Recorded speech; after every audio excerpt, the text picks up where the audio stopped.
buenas noches. Qué bueno que nos acompañe usted en un espacio más de Tertulia Ciudadana. Recuerde que es un espacio que Laurelena Rejón y la Secretaría de Vinculación con la Sociedad Civil del Comité Ejecutivo Nacional del PRI han abierto para que líderes presenten lo que sus organizaciones sociales brindan, apoyan, dan el servicio a muchos, a miles, millones de mexicanos, ¿por qué no decirlo así?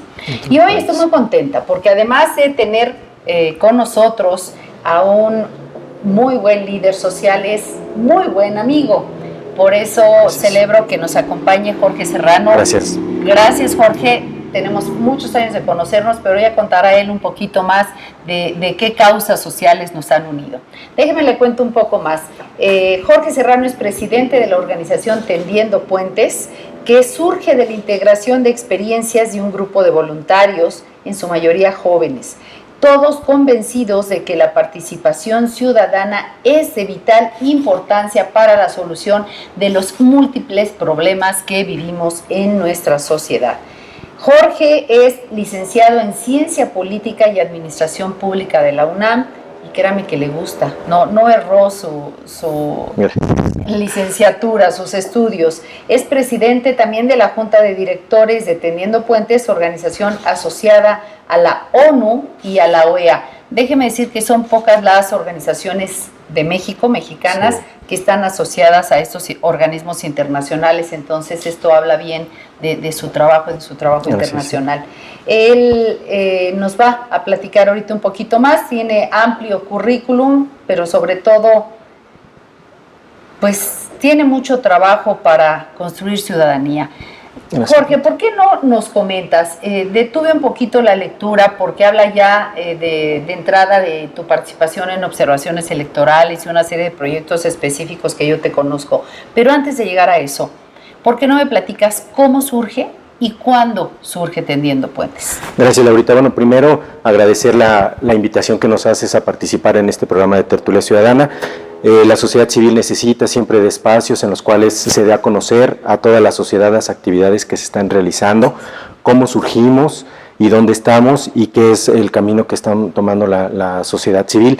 Y bueno, yo reconozco que haya sido el PRI que haya abierto esta Secretaría de Vinculación y que tú la encabeces, porque habla de un verdadero interés de colaborar con la sociedad civil en un sentido totalmente basado en el interés común.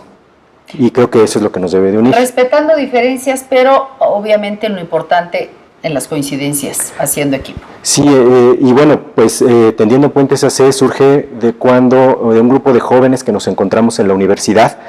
Las universidades son lugares donde partidos políticos empiezan a reclutar a sus cuadros y que la sociedad civil también debería de voltear un poco a las universidades para conocer, que fue mi caso. Al tiempo que los partidos políticos nos hacían la invitación, no solamente por ser mi carrera de Ciencia Política y Administración Pública, sino en general, todas las carreras y más de la UNAM, que es una universidad pública, también conocí de la experiencia de asociaciones civiles. Y es ahí donde empiezo a conocer la observación electoral, quiénes hacían la observación electoral, las agrupaciones de observación electoral, quiénes eran las agrupaciones de observación electoral, las asociaciones civiles sin fines de lucro, y es que empiezo a conocer qué son y qué hacen. Y de manera, por convicción, creí que la sociedad civil representa y continuará representando aún más un potencial para que los ciudadanos participen desde su ámbito de competencia en sus comunidades en una transformación de lo que queremos, que es una mejora en nuestro bienestar y en nuestro entorno social. ¿En qué año empieza Tendiendo Puentes? Mira, yo empecé en el 95, empecé el trabajo con sociedad civil y participamos en 2 organizaciones más donde conocimos la estructura, conocimos la parte legal, cómo se conducían, la procuración de fondos para las organizaciones, hasta que en el año 2003 fundamos Tendiendo Puentes AC. Nuestro primer proyecto fue de observación electoral con fondos que administraba Naciones Unidas. Y desde ahí empezamos a construir la trayectoria de Tendiendo Puentes, 3 personas, Jessica Rojas, Enrique Serrano y Jorge Serrano, de 3 carreras diferentes, y creamos una organización con un consejo directivo. porque nosotros... A ver, antes de esto, antes que entremos a lo que es la estructura de la organización, que es importante, pero más importante que eso es lo siguiente. Dirán quienes nos hacen favor de vernos, lo electoral a mí, ¿de qué me sirve? Porque de alguna manera hemos tenido aquí líderes que han tocado temas de educación, de salud, de seguridad, y dirán, oye, pero lo electoral, pues ya pasó, ¿no? Acaba de pasar el proceso electoral o X meses fue el proceso electoral. Dime la importancia que tiene para todos nosotros los mexicanos participar o lo que tú haces. ¿Por qué la cuestión electoral es importante? ¿Por qué estás aquí? Sí, a nosotros nos movió la intención de conocer el proceso electoral sin que sea exclusivamente los partidos políticos la puerta de entrada. Es decir, que hay la legislación mexicana desde 1994 contempla la figura de observación electoral como un derecho ciudadano a acreditarse y a conocer y vivir el proceso electoral de cerca. No solamente hablamos de la selección, el día de la jornada electoral, que la mayoría de la gente nos centramos en observar lo que sucede el día que vamos a emitir nuestro voto. El proceso electoral es amplio y desde que se inicia el proceso electoral, octubre, noviembre, dependiendo de cuándo sea la elección, y nosotros iniciamos observando la jornada y conforme fueron pasando los años observamos todo el proceso electoral que consistía en la selección de candidatos, el presupuesto, la fiscalización, las prerrogativas. ¿Y esto es porque desconfías de los partidos o tu idea es que la sociedad participe más en estos procesos? ¿Qué es lo que pesa más en tu equilibrio? Que la sociedad conozca para que valore. El ciudadano que muchos ciudadanos se quejan de que nuestra democracia es muy cara y de que gastamos mucho dinero en ella, pero cuando se es observador electoral y se conoce todas las etapas y procedimientos que llevan un proceso electoral, lo que significa las campañas electorales y lo que cuesta tan solo la boleta electoral, el capacitar a todos los ciudadanos, hacerlo de manera como sorteo, que lleva tiempo, recursos y una gran estructura humana, entonces te das cuenta que el recurso ya está distribuido y que aparentemente ya no es tanto. O sea, ahí partimos de una base diferente. Ya debería, con esta participación de organizaciones como Tendiendo Puentes, transparentarse que no es tanto el gasto que hacen los partidos. Ahora, vuelvo a la importancia para el ciudadano. Ok, ya vi que sí son transparentes y que se gastan lo que dicen que se gastan. Pero a mí, ¿en qué me sirve? Yo sé que la respuesta es muy valiosa. Para mí, ciudadano, ¿de qué me sirve que se lleven bien las elecciones? Bueno, primero porque son hasta ahorita la única forma que se ha encontrado de que se pueda elegir a los gobernantes de una manera lo más transparente, lo más acertada posible, lo más acertada sobre todo, y que se respete la voluntad de los ciudadanos. Siempre en esta democracia, en la mexicana y en todo el mundo, siempre va a haber algunas inconformidades y en cierto momento hasta va a haber algunos actores que quieran desvirtuar una parte de un acto, de un procedimiento, pero para eso están todo el cuerpo de los demás actores, que son desde partidos políticos, ciudadanos, observadores electorales, instituciones electorales, que estamos observando y participando para que las elecciones se den en un marco de transparencia y de credibilidad. Ahora, estas etapas del proceso de los procesos electorales que nos acabas de manejar, ¿no tiene que ver en una cultura también de razonamiento del voto por parte del ciudadano, dada la importancia que conlleva el saber a quién vas a darle tu voto en las urnas? Sí, desde luego, mira, es una construcción, es una educación cívica que va primero en conocer cuáles son tus derechos y obligaciones como ciudadano, ejercerlos, observar que se cumplan, que la autoridad sea garante de ellos, y si no, exigir que se cumplan. Y ya la parte electoral, digamos que es el inicio de este proceso. Una vez que ya uno va, vota, elige a sus autoridades, tiene la obligación, el derecho de acompañarlas en el ejercicio de su función. Es un proceso de educación cívica en donde el ciudadano tiene que participar en todo momento de la vida pública. No podemos delegar que como yo ya elegí, yo ya voté, y si quedó bien y si no quedó, ni modo, ellos son los responsables y ahora tienen toda la carga de cumplir. Eso es lo que ha afectado mucho, que los ciudadanos a veces se desencanten o se desilusionen, porque tenemos que estar ahí. Sí, de hecho hay que mencionar, y recientemente pasó el proceso electoral, trató de hacerse una campaña por ahí que afortunadamente no tuvo mayor eco, el voto nulo. me parece que no fue mayormente bien recibida por la gran mayoría de los mexicanos que acudimos a votar. Pero bien dices tú, en el proceso democrático hay quien piensa que con ir a las urnas ya cumplió con su papel en la democracia. Y me parece que solo empieza. Es más, previo a depositar el voto viene toda esta cuestión de racionamiento por la parte de las cuestiones electorales, como bien dices tú, desde insacular a los representantes, capacitarlos, ver en dónde se va a dar, donde ahí Tendiendo Puentes tiene una participación muy activa de estar observando que todo esté bien. Ganan y luego los ciudadanos tienen que ver, hayas o no votado. Sí, claro. ¿Cómo sugerirías tú a los que nos están viendo que debe ser nuestra participación dentro de la democracia para que los que ganaron cumplan con lo que ofrecieron? Bueno, primero hay muchas herramientas y mecanismos para que la sociedad participe, pero lo principal es informándonos.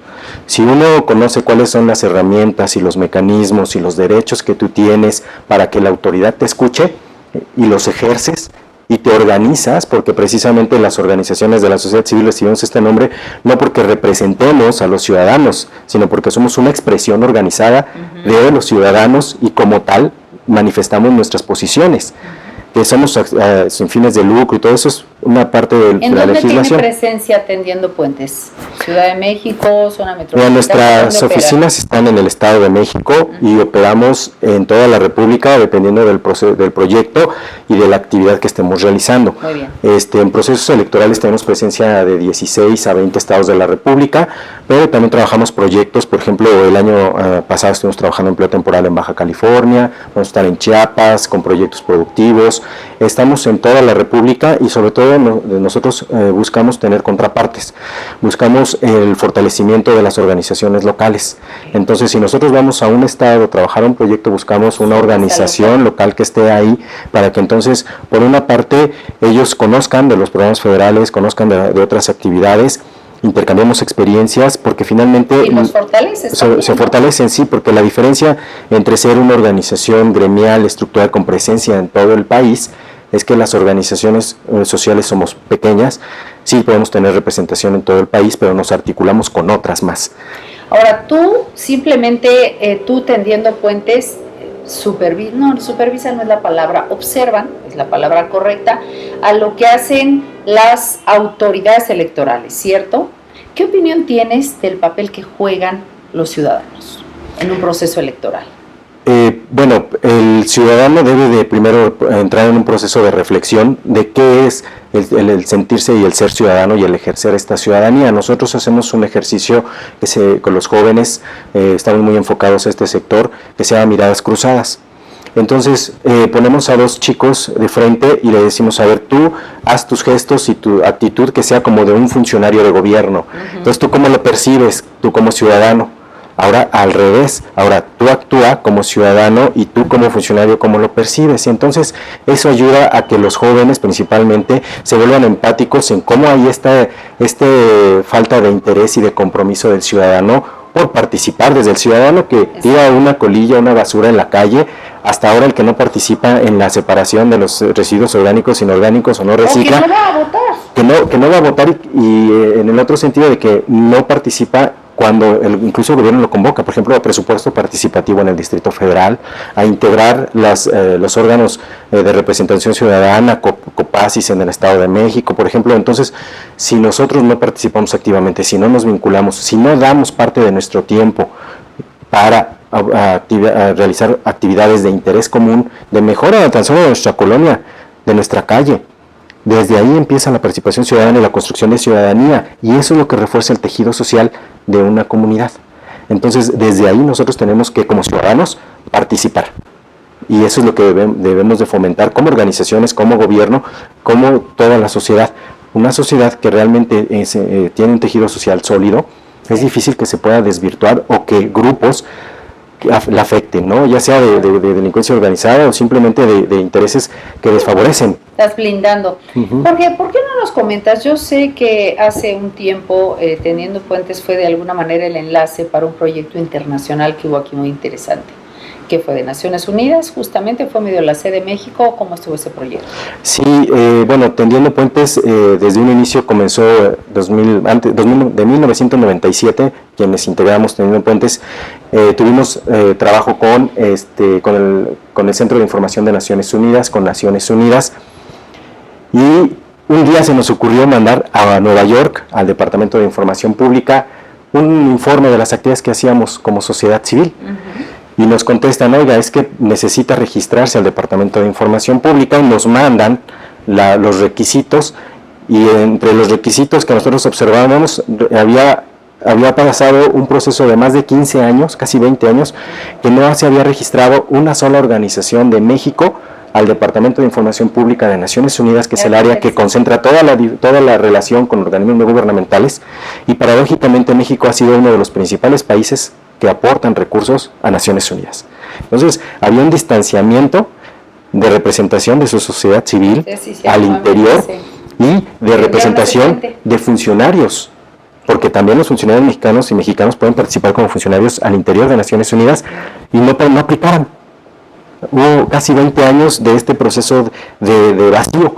Cuando nosotros recibimos la información, todo lo que nos pedían pues era de hace 20 años, la legislación. Wow. Entonces tuvimos que estar intercambiando con Nueva York, adecuando a la legislación mexicana cada uno de los rubros que nos solicitaban para que ellos cambiaran su escrito. Todo siempre ha sido... asesoría y actualización. Sí, todo siempre ha sido así muy de aporte ciudadano. Y una vez que ya obtuvimos nosotros el registro como ONG asociada, entonces inició el proceso por primera ocasión de que salieran las conferencias, después de más de 60 conferencias que se hacían, que salieran fuera de Nueva York. Okay. Nosotros llegamos a ir a Nueva York a participar, y la verdad es que es un enriquecimiento conocer gente de todo el mundo, pero de sociedad civil, que asiste, que da su percepción y su visión de lo que está sucediendo con la sociedad civil en sus países. Bueno, la ONU hace las reuniones de los objetivos del milenio. Yo fui invitada a Barcelona como líder social hasta ahora, no sé, 3, 4 años, una cosa de estas, con líderes exactamente mundiales que tienen alguna relación en su respectivo país. Entonces, ahora sí que ustedes tendrían... Sí, eso para... Y entonces la primera conferencia sale a Francia, en el marco de la Universidad de la UNESCO, y luego inicia el trabajo la segunda conferencia, ¿dónde la hacemos? En ese momento, la Cancillería de México, que estaba muy activo, Miguel Díaz Reynoso, levanta la mano y dice, pues que sea. Estamos hablando de aproximadamente 4 años, ya pasa tan rápido el tiempo. Pero fue una conferencia que realmente jaló reflectores por lo que dice Jorge. México estaba tan alejado en estos temas, sobre todo con la ONU, que cuando una organización, en este caso Tendiendo Puentes, logra ese empate, bueno, nos puso en el panorama, pues yo diría mundial, porque Naciones Unidas es una cuestión mundial. ¿Por qué no me llevas ahora nuevamente a la parte de toda tu experiencia que tienes con la parte de los procesos? Tengo entendido que acabas de pasar justamente una observación de este proceso, estás cerrando esa observación. ¿Algo que comentar, algo que pienses tú que es aportación valiosa o algo un poco pues de tener ahí medio de preocupación? Sí, bueno, la reforma electoral del 2014 dejó muchos retos para las instituciones. Los retos se vieron reflejados ahora desafortunadamente en vacíos de responsabilidad entre qué le correspondía a los institutos electorales estatales, qué le correspondía al INE, y eso creo que fue lo que provocó que hubiera la falta de participación de los funcionarios que ya habían sido designados como funcionarios de las mesas directivas de casilla, y que hubiera una instalación, apertura de las mesas directivas de casilla con retraso de 2 o 3 horas. Sí, y eso fue algo que afectó, sí, porque no hubo un marco definido de responsabilidades entre el INE como órgano ya ahora general de la administración y organización de la elección, junto con la responsabilidad de los OPLES, órganos públicos electorales, y ámbito de competencias. Se firmó un convenio de manera negociada entre el INE y cada uno de los institutos electorales, no hubo un esquema general.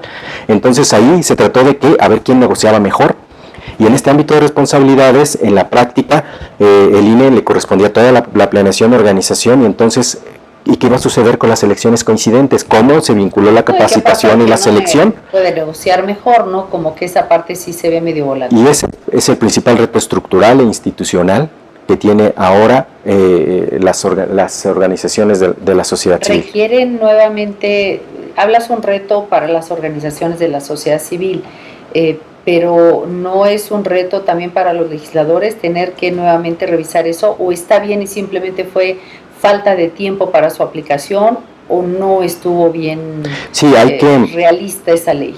Fue una reforma con mucha ambición, pero que no dio tiempo de hacer legislaciones complementarias y de revisar cómo se iba a instrumentalizar cada una de esas nuevas reformas o de esos nuevos propósitos y de esos nuevos artículos y atribuciones que se le dieron tanto al INE como la modificación de los OPLES, de los tribunales y de la participación. Por ejemplo, yo pedí información al Instituto Electoral del Estado de México de su proceso interno, de lo que les competía, y me responden que vaya al INE porque ellos son los responsables de atender a los observadores. No, bueno, sí, de acreditar sí, pero no de darle información. Entonces, en este vacío de información hubo recelo, ¿no? hubo incluso hasta recelo de las propias instituciones de que, bueno, si tú vas a hacer todo, entonces yo ya no hago nada y entonces es tu problema. O sea, a ese grado quedamos. La democracia. No. ¿Y por qué tu recomendación a las organizaciones? Aquí, ¿qué tendrían que hacer las organizaciones? Aportar. Nosotros debemos de aportar a los nuevos legisladores esta observación y esta visión de cuáles fueron los vacíos, los focos rojos y qué es lo que se debe de mejorar, independientemente del análisis que ellos hagan. Creo que retroalimentación. Sí, porque nosotros vivimos el proceso electoral de manera inmediata, ellos como candidatos, ahora como candidatos electos, pero creo que se debe de ser a la brevedad, porque recordemos que va a haber elecciones en un mes en Chiapas, pero se tienen que programar las elecciones para el año que entra. Claro, bueno, todo el tiempo hay procesos. Claro, procesos. Oye, nos están llegando preguntas de las personas que nos han estado haciendo favor de seguir. Yo estaba aquí muy picada contigo platicando. Te voy a dar 3 y te pido trates de respondérmelas. Si se puede, las 3 en una bien y si no, una por una. De Twitter, Jorge, ¿qué tan importante es la legitimidad y transparencia durante un proceso electoral y qué impacto tienen estas cualidades en el ánimo de la sociedad civil? La importancia juvenil en espacios políticos, artísticos y culturales es escasa. ¿Qué debe hacerse para promover su inclusión? Y tercera, ¿por qué es fundamental incorporar valores éticos en la vida política del país? Bueno, lo primero... ¿Sería fundamental incorporar valores éticos en la vida política del país? Sí, bueno, la legitimidad se la da el propio ciudadano. La certeza y la legalidad se la dan las instituciones, pero la legitimidad se la dan los ciudadanos. Entonces el ciudadano que se siente que es gobernado por una autoridad en la cual votó o por la que no le favoreció, por la cual no votó, pero sí la mayoría de los ciudadanos, entonces es ese proceso de legitimidad que se debe de dar el ciudadano con la emisión de su voto y con su participación. ¿Qué porcentaje tienes de global del pasado proceso? Sé que hubo algunos 40, otros 41, uno subía más a 46, pero no era la que se esperaba, ¿cierto? El INE esperaba más participación. Sí, mira, hay un proceso, las elecciones intermedias generalmente son bajas, son de un promedio de alrededor del 40%, las federales ya aumentan al 60%, sin embargo, sí, en algunos estados de la República pues hubo menor participación, sobre todo en estados donde no hubo elecciones coincidentes. Sobre la legitimidad que te preguntaban, o sea, habiendo una participación tan baja y luego todavía se reparte más el voto, ¿eso no afecta en un momento dado a la legitimidad? Se fracciona el voto del ciudadano, pero debemos de ser conscientes de que independientemente de que si ganó el candidato por el que voté o por el que no voté, va a haber un ejercicio de gobierno. Okay. Y ese ejercicio de gobierno es el que debemos de observar, porque de igual manera, si ganó el candidato por el que yo voté, ese ejercicio de gobierno tiene que ser acompañado por la participación ciudadana. Hay una frase que me gusta mucho que dice, si bien el acompañamiento ciudadano no es garantía de que se haga un ejercicio público transparente, sí es sinónimo de equilibrio entre el ejercicio del poder y los objetivos que se persiguieron o que se propusieron. Oye, retomo estos dos, es que me parece que van juntos, que habla sobre valores éticos en la vida política, y retómalo porfa con la parte de que la participación juvenil está escasa, y si hablan de políticos artísticos y culturales se refleja también en las elecciones. ¿Cómo motivar a los jóvenes? Bueno, Si me prestan una pluma los chicos de... Los jóvenes por naturaleza siempre son muy dinámicos y siempre están buscando en qué participar o cómo cambiar su paradigma, sí, o el esquema. Que todo el tiempo están participando. Sí, son muy participativos, son muy dinámicos. ¿Qué tienen que hacer las instituciones y qué tenemos que hacer como organizaciones sociales? Buscar estos mecanismos en donde los jóvenes se sientan que son agentes de cambio.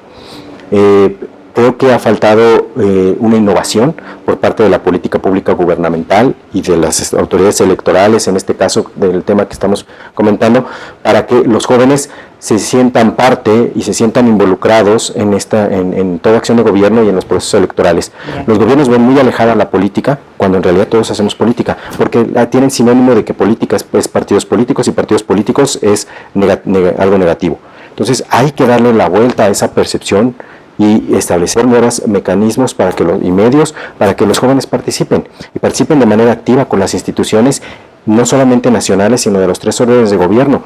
Nosotros tenemos la experiencia que en el 2003 y si fuimos al municipio de Almoloya, y con un grupo de jóvenes de una plaza pública que convocamos, se acercaron y logramos que se tuvieran el Instituto de la Juventud Municipal, que se les diera la dirección de juventud, que se creara y que se les asignara la dirección de la juventud y que se legislara para que tuvieran un reglamento. A ver, vamos a hacer una cosa, es que me pico con tus respuestas, porque eso de alguna manera como que nos va dando la respuesta a lo demás, pero para no dejar estas preguntas que nos hicieron, pero vamos a terminar retomando lo que acabas de decir. ¿Cómo debería ser la postura del gobierno frente a las diversas expresiones de la sociedad civil? Bueno, tiene que haber una apertura total y tienen que ser empáticos las autoridades con lo que los jóvenes están percibiendo y cómo están viviendo su realidad. No tanto jóvenes, aquí en general sociedad civil era la pregunta. Y igual las organizaciones de la sociedad civil, si nosotros que estamos dispersos en todo el país, en todo el territorio, porque estamos en las comunidades y estamos observando, tenemos que ir a esos lugares en donde están los jóvenes y establecer nuevos mecanismos y nuevas formas de participación, para que los jóvenes encauzar esa inquietud, ese dinamismo, ese interés por cambiar su entorno, fomentarlos para que no se desencanten y para que no busquen otros caminos fáciles que a la larga ni les reditúan beneficios a ellos ni a la sociedad en su conjunto.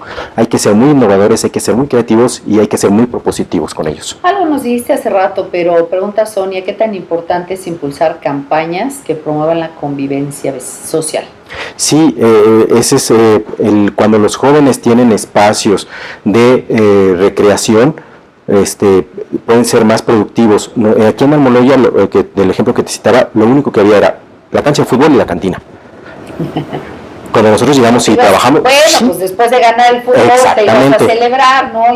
Pero no había verdaderos espacios donde los jóvenes tuvieran una recreación, un fomento a su creatividad, donde se condujera su participación, donde se fomentara más allá de un solo deporte como el fútbol, otras disciplinas culturales y deportivas. Entonces creo que esto es lo que las autoridades municipales, estatales, federales tienen que hacer una particularidad.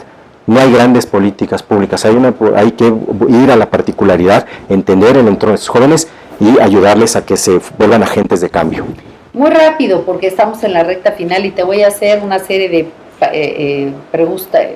palabra y tú me vas a dar una respuesta rápida, con eso vamos a cerrar. Pero la última pregunta, Hiram te la hace. ¿Qué percepción tiene Naciones Unidas sobre la sociedad civil en México? ¿Cómo nos ven? ¿Qué opinión tiene? De amplia colaboración, de asesores, de ayudarles a hacer un análisis de entre los informes que entrega el gobierno mexicano a las convenciones a las cuales ha firmado, y desde el otro punto de vista servir de espejo para conocer si lo que está rodando la autoridad es realmente lo que se está haciendo, cuáles son los retos que se están haciendo. Entonces, tiene una visión de colaboración amplia. Habrá que incrementar eso. A ver, es el momento de que te diga una palabra y una respuesta rápida. ¿Qué te viene a la mente? ¿Sale? Elecciones. Transparencia. Voto. Participación. INE. Reto. Jóvenes. Impulso. Observación electoral. permanente. Políticos, Mayor transparencia. sociedad. Dinamismo. Pues con esto estamos llegando a la parte final de esta entrevista. Como se darán ustedes cuenta, hay mucho todavía que platicar sobre la parte de la participación de la sociedad civil con los procesos electorales. Jorge, muchísimas gracias por haber estado esta tertulia con nosotros. Y a mí, Laurelena Rajón, no me queda más que decirle a usted, tenemos una cita en 15 días. No se lo pierda, Tertulia Ciudadana. Aquí lo espero. Muchas gracias, Laura. Al contrario. Muchas gracias.